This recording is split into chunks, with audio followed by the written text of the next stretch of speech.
Greetings, debaucherers. Wait a minute, no, that's a different league. Let's try this again.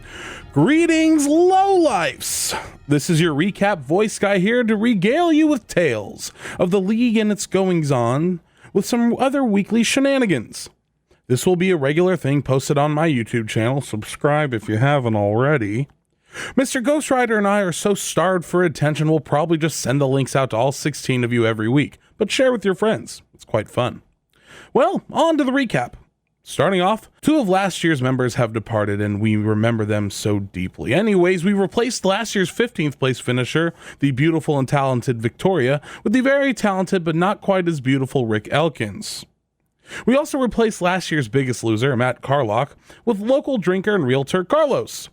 Replacing Vic with Rick and Carlock with Carlos? Why does this league got to have a rhyming thing? Is that going to be a new rule going forward, Ghost Rider? All right, that's rhetorical. Let's get to the recap. The first overall pick. Ah, shit. Why does it got to be the reigning champ? If you want to be mad about this, blame Sienna. She could have picked literally anyone else for this spot, and I wouldn't be complaining. Just kidding. I always complain. It's kind of my thing. Anyways, Charlie's long-winded team name, the so-called Christian McCaffrey antivirus, did exactly as expected and took Christian McCaffrey in the first round. He parlayed this with Chris Carson and Josh Allen. Clearly, he's just trying to give Sierra PTJD, also known as post-traumatic Josh disorder. Charlie also wins the Kinkiest Drafter of the Year award because he has the most handcuffs for running backs. Oh yeah, hey, new people, I forgot to mention the Ghost Rider for this is super horny, like all the time. You'll get used to it or vomit trying to. Picking second this year was last year's 4th place finisher, John Ryan and his team Armed and Hammered. Considering this team is the only team that has "and" in the name, it seems oddly fitting that it also has a co-manager. Shout out to Mr. Stone. I now pronounce you John and Larry. For their first pick, this newly domesticated fantasy football couple prioritized the kitchen, as they took Dalvin Cook. This team was also in the running for the most spiteful draft pick of this year by taking Derek Carr in the 9th. This marks the 2nd year in a row that the Uber homer Albert wasn't able to get his usually beloved Derek Carr. Also, this team was the first to take any defense, and the surprise pick was the 49er defense at that. Honestly, after losing Robert Saleh, I bet D'Amico Ryans will be a putz. At least the defense has Bosa. Bosa D's nuts! They followed that with the ultimate brown-nosed pick with Ryan's suck-up. Get it? Enjoy the domestic bliss, fellas. Picking third was newcomer Carlos. Fun fact about the man, did you know that after one conversation with him, you'll have an urgent need to sell your house? It's quite true. Now, the why is up for debate, but I have a feeling it's so you can end the conversation and move to a new state. Yeah, just kidding. Let's give this guy a warm Lamppost Lowlifes welcome to the newcomer. He boldly told the rest of the league, "Y'all ain't worth my time," and auto-drafted. Aside from the very fishy pick in the kicker Tyler Bass, his draft was quite solid. He's the first member of the eye-catching Double Defense Club. I'm not sure what's so eye-catching about defenses. Wait, never mind, it's a boob joke, double D's. Alright, horny Ghost Rider 1, voice guy nothing.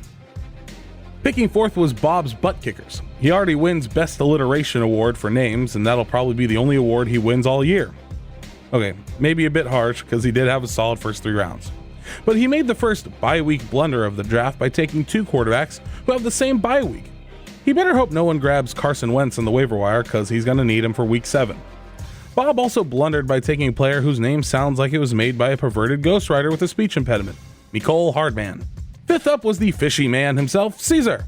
After last year's glut of Steelers that he took, all eyes were on him to see if he'd go with the first round Najee Harris, but he did not.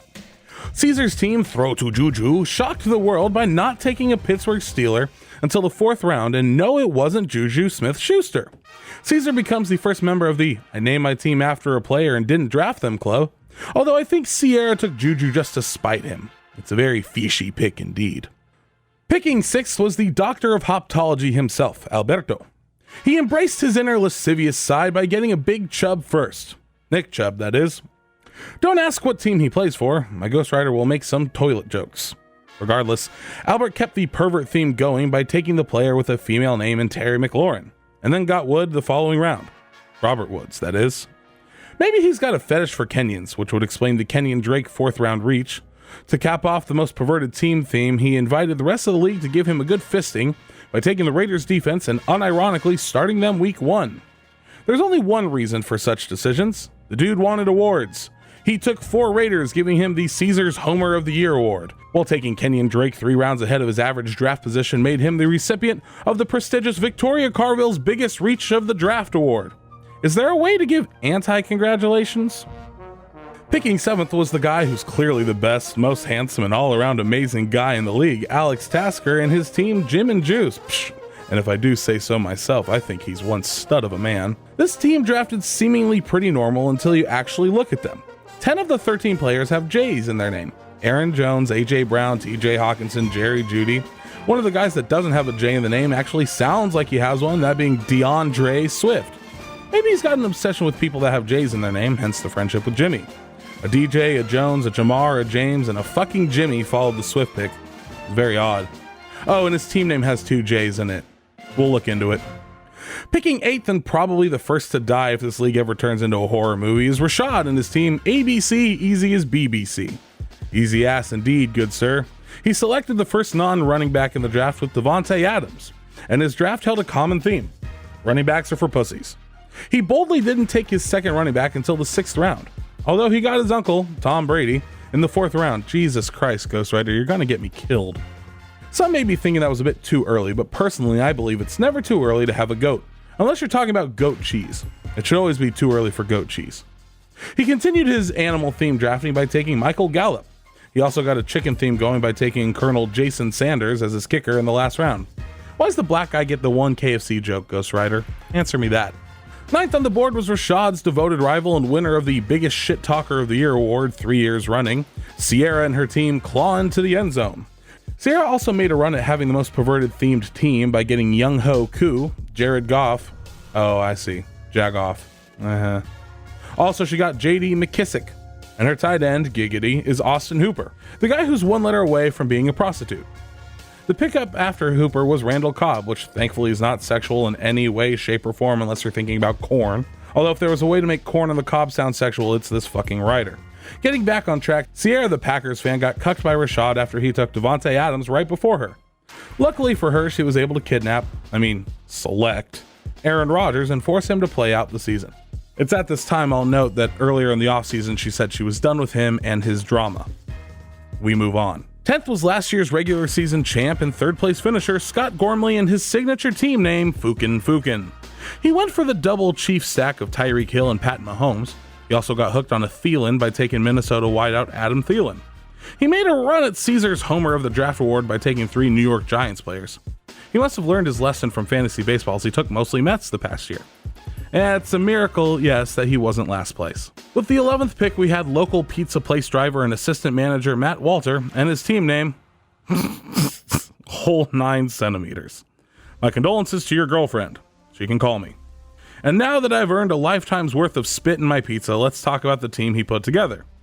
He kept his position groups pretty diverse, not drafting a quarterback until the 7th, taking the rather irksome Captain Kirk Cousins. With the 12th pick, we had local Bud Light enthusiast Allen and his team, It's-a-me! Sorry for the Italian accent, I just can't help it. His first pick was an auto-drafted Stephon Diggs, not a bad pull. He pulled the rare maneuver, drowning in the Pittsburgh River, so he went for Butker. No, that was just his defense and kicker selections. Picking out of the lucky number 13 slot was the double Jimmy Shimmy. I wonder if you can guess who that is.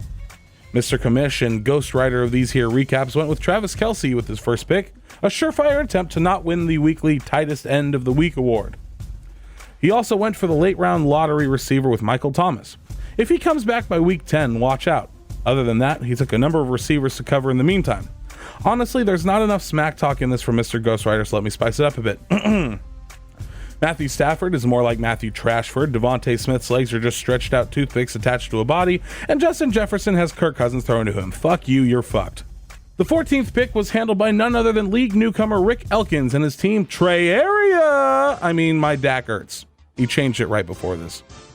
It's actually incredible he named his team after 3 different players, and didn't get any of them. This team has no shortage of W's, from the players, that is. Kicking for his team is the Scottish comedian Chase McLaughlin. Surely he'll take the Browns to the Super Bowl. Damn it, Ghost Rider snuck in some toilet humor. 2-1, Ghost Rider, for those keeping track at home. Picking 15th. Oh, dear God, where does it end? What idiots take part in a 16-team league? Well, we had Gary Tasker and his team here for the beer. Already the winner of the Best Rhyming Team Name of the Year award last year, he gambled his success with names into a first-round Antonio Gibson. He got bottle service and is sipping champagne as the only member of the Double Kicker Club. Hopefully his Jalen stops getting the hurts, but considering that's his quarterback's actual name, I do have my doubts. We saved the best for last, with John Clive and his team John and Yolanda. Why is his wife's name part of the team? I don't think you want to know. She's scary, that one. Speaking of being scared, John was not scared as he concluded the first round with Najee Harris and Calvin Ridley. Later on, he did a homer pick in grabbing the Browns defense, which is rather defendable selection all things considered. Well, that's it from me. Thanks for listening. I know this one went a bit long, but Ghost Rider can be very long-winded and there are 16 goddamn teams in the league. Lowlifes, give my voice some T's and P's, and no, that doesn't mean tits and pussy. On the second thought, that actually sounds quite nice. So, send them my way. Until later then, Lowlifes, Voice Guy out!